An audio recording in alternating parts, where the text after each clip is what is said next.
Hello guys and welcome back to the channel. Recent दिनों में कुछ डेवलपमेंट्स हुई हैं फुटबॉल को लेके, और सबसे बड़ी जो डेवलपमेंट हुई है वो है लियो मेसी का transfer to Inter Miami. I think ये काफ़ी शॉकिंग डेवलपमेंट थी, क्योंकि हम में से कोई भी एक्सपेक्ट नहीं कर रहा था कि लियो मेसी जो है वो इंटर मियामी के लिए खेलेंगे। हम में से सब, आई थिंक ऑलमोस्ट सभी ये एक्सपेक्ट कर रहे थे कि लियो मेसी जो है वो या तो बारसा के लिए खेलेंगे या तो वो सऊदी अरब जाएंगे अल हिलाल के लिए। और मेसी का फ्यूचर जो था वो काफ़ी अनसर्टेन था। कुछ 2-3 दिनों में जो डेवलपमेंट सामने आई, जितने भी जर्नलिस्ट ने कुछ बात कर रहे थे और कुछ जर्नलिस्ट जो थे वो कुछ बात कर रहे थे। जेरार्ड रोमेरो अपनी बातें कर रहे थे, तो कुछ पता नहीं चल रहा था कि मेसी के फ्यूचर के साथ होने क्या वाला है और आखिर मेसी किस क्लब के लिए खेलेंगे। बट ऑफिशियली अनाउंस हो चुका है, और अनाउंस होने के साथ साथ मेसी ने मिलो डेपोर्टिवो को जो इंटरव्यू दिया है उसके बारे में डिटेल से बात करेंगे। उसके बाद बारसा ने जो स्टेटमेंट दी है उसके बारे में भी बात करेंगे, और आखिर में अपना ओपिनियन देने की कोशिश करूंगा कि ये मूव जो थी वो सही मूव है मेसी के लिए या नहीं।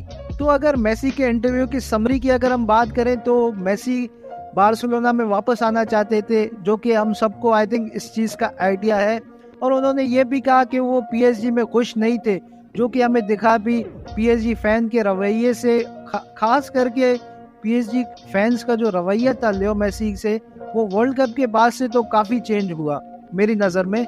वर्ल्ड कप से पहले आई थिंक वो इस तरीके से मेसी को ट्रीट नहीं करते थे जिस तरीके से उन्होंने वर्ल्ड कप के बाद मेसी को ट्रीट किया। और उनके बकौल उनके पास ऑफर्स भी थी और यूरोप से। और that's the interesting thing, I think वो क्लब्स कौन सी थी जिन्होंने मेसी को ऑफर्स की, उनके नाम अभी तक सामने नहीं आए, but may be in the couple of days उनके नाम भी सामने आ जाएं। और मेसी, आई थिंक उनको ये फियर था, उन्होंने ये इंटरव्यू में भी कहा है कि उनको ये फियर था कि 2021 में जो चीज़ें हुई वो वापस रिपीट ना हो जाए।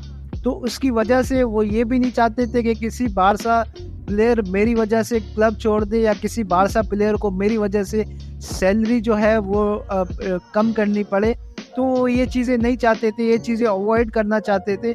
और उनका ये कहना था कि मैं अब पीस चाहता हूँ, मैं अपनी फैमिली के साथ टाइम स्पेंड करना चाहता हूँ, क्योंकि उनके बकौल जो उनका टाइम था पीएसजी में वो कुछ अच्छा नहीं। और उनका ये कहना था कि वो सिर्फ ये चाहते थे कि बार्सिलोना में उनको एक प्रॉपर फेयरवेल मिले, जो कि जॉर्डी एल्बा, सर्जियो बुस्केट या जितने भी प्लेयर्स को मिला, वो सिर्फ ये चाहते थे कि वो वापस आए और उनको एक प्रॉपर जो है बार्सिलोना की तरफ से फेयरवेल मिले।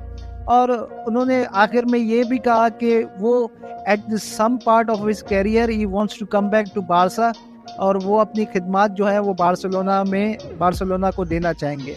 तो ये था मेसी का इंटरव्यू। और उस मेसी के इंटरव्यू के फ़ौरन बाद बारसा ने एक स्टेटमेंट जारी की, और इंटरेस्टिंग पार्ट जो था उस स्टेटमेंट का कि मेसी के जो फादर थे वो जॉन लपोर्ता से उनकी मीटिंग हुई, और उन्होंने जॉन लपोर्ता को ये बताया कि हमारा ऑलमोस्ट प्री एग्रीमेंट हो चुका है इंटर मियामी के साथ। अगर आप मेसी के फादर को देखें, जब वो जॉन लपोर्ता से मीटिंग करके बाहर आए थे, काफ़ी जो है पॉजिटिव बातें की थी। और पॉजिटिव बातें ये थी कि मेसी का जो कमबैक है वो काफ़ी हद तक पॉसिबल है, और काफ़ी मतलब पॉजिटिव बातें थी मेसी के फादर के, जो उन्होंने प्रेस से जो बात की थी गैर रस्मी। आई थिंक जो स्टेटमेंट का जो इंटरेस्टिंग पार्ट है वो ये कि बार्सिलोना को ये लगता है कि मेसी जो है वो किसी और लीग में जाना चाहते हैं।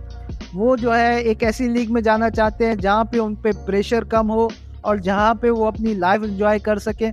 तो आई थिंक ये सारी चीज़ें, ये सारी डेवलपमेंट सामने आई हैं लियो मेसी को केस को देख के। तो अगर हम लियो मेसी के सिनेरियो के पूरे केस को अगर हम देखें, तो मेरे ख्याल से इसमें सबसे ज़्यादा जो है मिर्च मसाला वो जर्नलिस्ट का दिया हुआ है, क्योंकि जर्नलिस्ट उनको अपनी स्टोरी सेल करनी होती है ऑब्वियसली। और कोई जर्नलिस्ट आके कुछ बातें करता था, कोई जर्नलिस्ट आके कुछ कहता था, और फैंस के जो इमोशंस भी हैं वो भी आई थिंक उनका भी एक बहुत बड़ा फैक्टर था, जिसकी वजह से हमें लगता था कि बस मेसी कल आ जाएंगे। अगर हम देखें तो रियलिटी जो थी वो इसके बरक्स थी। डील जो थी वो काफ़ी मुश्किल थी, जैसा कि आपने मेसी का इंटरव्यू देखा होगा, या आपने जो डिफरेंट रूमर्स, जब फाइनली ये सागा एंड की तरफ गया तो आपको पता चल गई होंगी। आई थिंक मेसी जैसे प्लेयर को कुछ भी प्रूव करने की कोई भी ज़रूरत नहीं है। मेसी ने ऑलमोस्ट सब कुछ अपनी लाइफ में अचीव कर लिया है उन्होंने। तो वो अगर चाहते हैं कि वो एक ऐसी लाइफ गुजारे जहाँ पे वो सुकून के साथ अपनी फैमिली के साथ टाइम स्पेंड करें, तो there is nothing wrong in that. हम सेकंड डेवलपमेंट की बात करें तो वो है हैरी केन का ट्रांसफ़र। हैरी केन की ट्रांसफ़र न्यूज़ तब से आ रही है जब बेंजीमा ने रियल मैड्रिड को बता दिया था कि वो रियल मैड्रिड छोड़ना चाह रहे हैं, और वो रियल मैड्रिड जैसे ही छोड़ गए तो हैरी केन का जो रूमर्स हैं वो काफ़ी ज़्यादा सामने आने लगे। बट थिंग इज़ कि कपल ऑफ डेज से ये बातें चल रही हैं, काफ़ी नेगेटिव चीज़ें सामने आ रही हैं हैरी केन के रिलेटेड। वो ये कि रियल मैड्रिड ये चाह रही है कि वो कंसिडर ये कर रहे हैं कि वो 24 के लिए रुक जाए, वो एम्बापे या हालांड में से किसी को साइन करना चाह रहे हैं। हालांड की अगर हम साइनिंग देखें तो आई थिंक वो कॉम्प्लिकेटेड साइनिंग है, वो इस वजह से कि हमने 60 मिलियन एंड्रिक पे स्पेंड किए हैं। मेरे बकौल अगर मुझे लगता है कि हमारा फ्यूचर जो स्ट्राइकर है रियल मैड्रिड का वो है एंड्रिक, और Mbappe I think it is likely. But अगर आप देखो इस वक्त, अगर आप सिचुएशन देखो तो सिचुएशन है जो है वो काफ़ी अच्छी नहीं है रियल मैड्रिड के लिए। अगर आप इस वक्त अटैक में ऑप्शंस अपने देखो तो आपके पास सिर्फ 2 ऑप्शंस है या 3 ऑप्शंस है ब्राइम को अगर आप लगा लो। बट आपको एक वर्ल्ड क्लास स्ट्राइकर चाहिए जो कि आपको गोल्स जो है वो गारंटी दे सके, जो कि आपके अटैक को लीड कर सके। और मुझे नहीं लगता कि जोज़ेलू या ब्राहिम में ये सलाहियत मौजूद है कि वो 30-35 गोल जो है वो रियल मैड्रिड के लिए स्कोर करें। तो हैरी केन एक आइडियल साइनिंग है रियल मैड्रिड के लिए। बट चीज़ें जो है वो ये कि डैनियल लेवी के साथ निगोशिएट करना जो है वो काफ़ी कॉम्प्लिकेटेड है। देखिए कॉम्प्लिकेटेड तो बिल्कुल है, बट एक चीज़ का जो है हमें एडवांटेज वो ये है कि डैनियल लेवी उनको किसी प्रीमियर लीग को सेल नहीं करना देना चाहते। आई थिंक डैनियल लेवी ये रिस्क कभी नहीं लेंगे को रियल मैड्रिड को टर्न डाउन करें और नेक्स्ट समर जो है वो हैरी केन फ्री एजेंट बन के किसी प्रीमियर लीग क्लब्स के लिए खेलने हो। आई थिंक वो प्रेफर ये करेंगे कि हैरी केन की ट्रांसफ़र फ़ी भी लें, क्योंकि वो अफोर्ड नहीं कर सकते हैरी केन को फ्री में छोड़ना।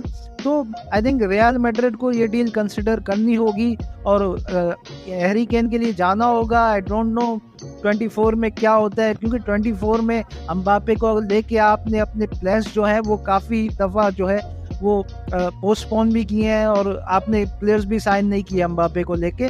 अगर एक और सिचुएशन की अगर मैं बात करूं तो वो ये है कि हैरी केन का जो ट्रांसफ़र है अगर वो समहाउ नहीं होता तो रियल मैड्रिड का प्लान बी जो है वो है लिसांड्रो मार्टिनेज।